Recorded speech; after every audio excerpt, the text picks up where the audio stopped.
So I'm on the Bonneville this afternoon, going up to Cheltenham to see my son, and I may have a little chat about things en route. You never know. Just have to shimmy this bike down off of my drive.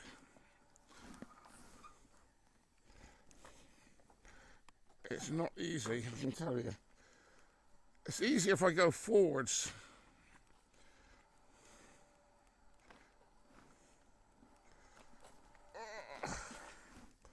Just as well nobody's parked there.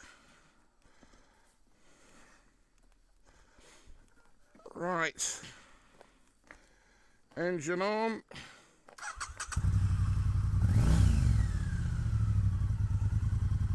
Off we go. So, the weather for the last 2 days has been absolutely vile. Thunder, lightning, heavy rain. Absolutely awful, actually. Funny thing is, we had a pretty bad August. Well, in all fairness, I wasn't here for half of August. But certainly the last 3 weeks have been chilly, windy, drizzly every day. Just not at all pleasant. And I had to pick my times to get out on the bike. And now it's September. Winter's coming, so I don't tend to ride in the winter, certainly not when there's salt on the road anyway. Anyway, I did mention that I was going to tell a couple of stories about when I was a tour guide. I was a tour guide for 15 years. I went into it from my previous business, completely different. I was a headhunter for 30 odd years, and you can get enough of that business. So I decided to become a tour guide. Had the idea for the business and everything, and to be honest, it went very well until COVID, and then that really stopped it all.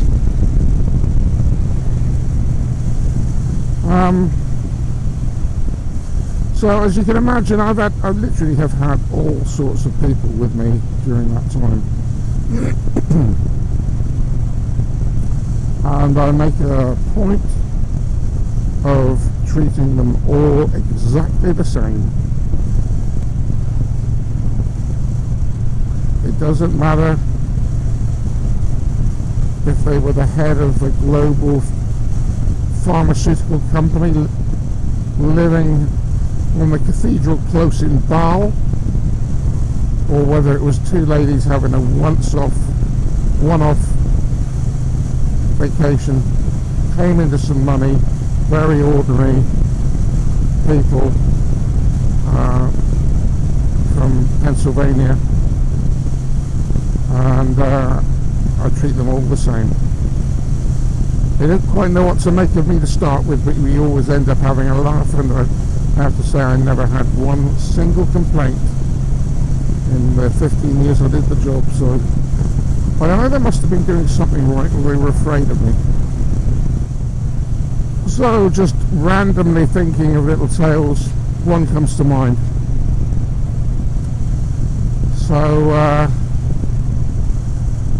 I had to pick up these two ladies with,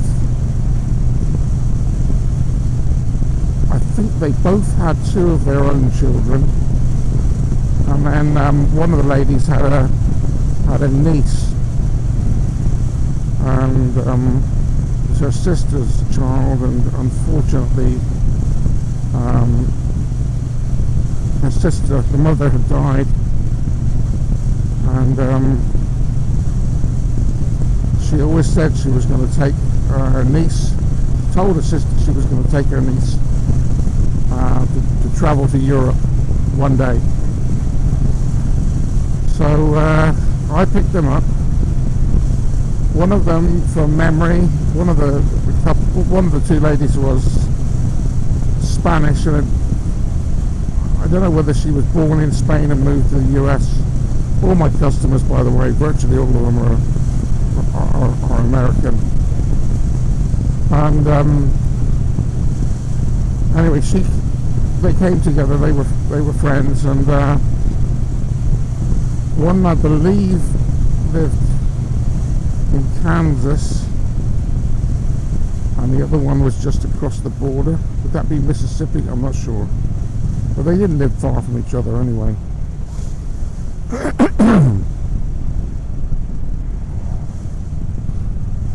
Well, you should have seen the flood here the other day.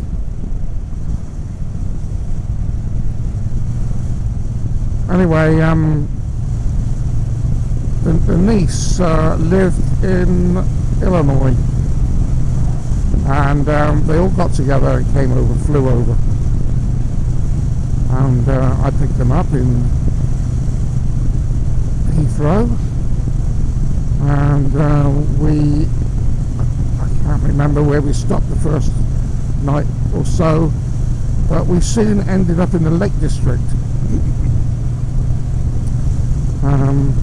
which is up in the northwest of England, just south of the Scottish border. And I took them out for a ride one day, and so en route we were talking, and I said to these ladies, I said, "Oh, you ladies are lucky to get time off to do this from your husbands." And they said, they're happy. I said, they've gone hunting.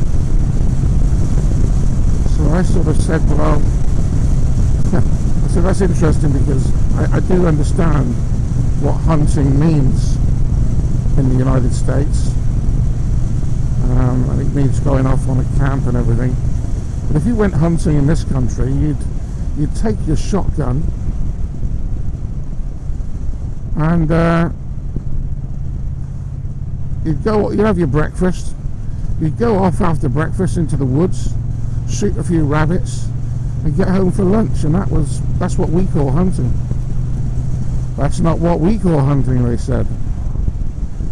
And so they said, yeah, so one of them said, yeah, my husband's big into hunting. He's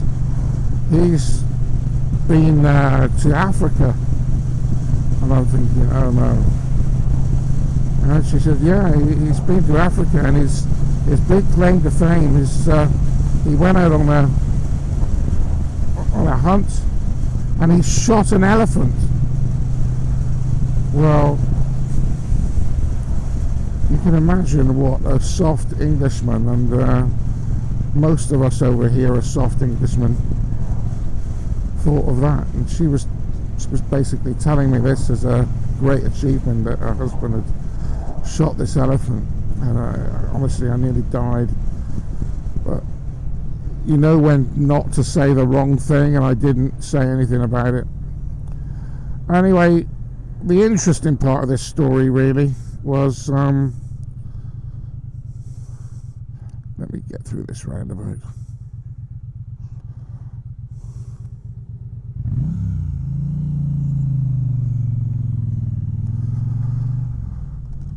Well, so we were up in the Lake District, and I was going to do a little bit of a round tour back, so as we went back over the Hard Knot Pass.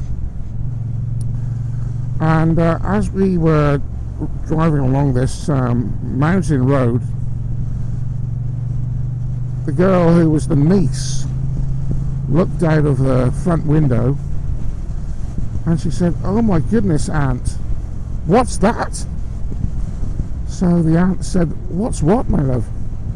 And she said, "That over there, that blue." She said, "No, that's the sky." And she said, no, no, no, under the blue, under the sky, what's that? And she said, it's the sea. Oh my God, she said, I've never seen the sea. And we all of us, it was a bit of a, we were taken aback almost, or I was, that somebody could not have seen the sea in their life. But of course, she lived in Illinois, and Illinois has got to be at least 1,000 miles from the sea. Okay, you've got the Great Lakes, but presumably she'd not seen that either. And she said, oh, I want to see the sea. I want to go to the sea. So I drove down to the sea, and I drove down to the beach. And this girl, I suppose she was 12 or 13 years old. And we are now in the Cirencester, by the way. And she took her shoes and socks off and just ran for it. Just ran straight into the sea, jumping around like a 4-year-old would almost. And it's just amazing to me that she'd never seen the sea before. And that was, I'm going to say, the great thing to remember for that girl on that trip, and it's something that I should never forget.